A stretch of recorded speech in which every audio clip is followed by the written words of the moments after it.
Good evening, everyone. I decided to do this video because I had a conversation with someone at the gym, and they made me realize something interesting that maybe you knew about it, maybe you didn't, but I just wanted to share it with you.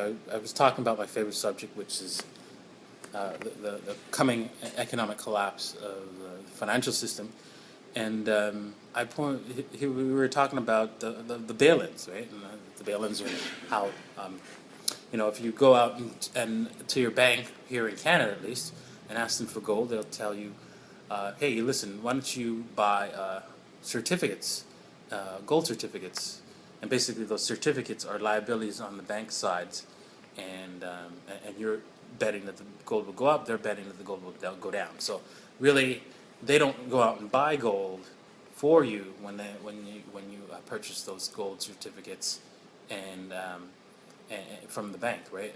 You pay less for it, of course, but you're just a liability on the bank's balance sheet. Now, with the bail-ins that are coming, when the bank does collapse, because they will eventually collapse, they're going to wipe out all of their liabilities, and that includes certificates, right? Which happens to be a derivative. Now, that's an easy derivative to understand and to see. There are a lot more complicated derivatives out there, but sticking on to something that's the average person might have.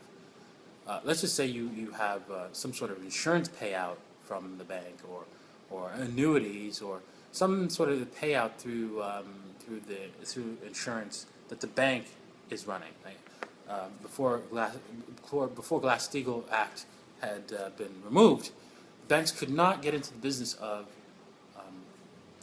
insurance because they have when you go to the bank, you deposit money which is actually a loan to them, and they don't have all that money that everybody deposits in the bank.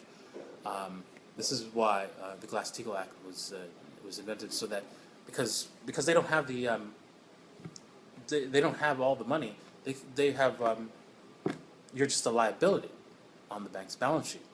They could also now if they go on to another business like insurance, and they're paying you out like a payment, they don't have all the money, the net present value of the money that they owe you. So it's just a liability on their balance sheet. And if the bank collapses, and you're receiving some sort of payments from the bank through any kind of means that the bank that you agreed with the bank, that's going to get wiped out once the bank collapses.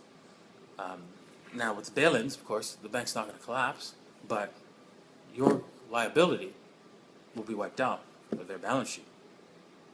So, if you are receiving any kind of bank payments, see if you can get a lump sum value and move it out of there, because the bail-ins are there, and you know about them. I'm sure everybody who watches my channel daily knows about the bail-ins. You might want to do something about that now that you know another issue with the banking system. This probably also applies to insurance companies, because you know what, they'll probably just make those insurance companies bank, and then they'll be able to wipe off their balance sheet, just like they made what's it called, Amex, American Express, the bank overnight.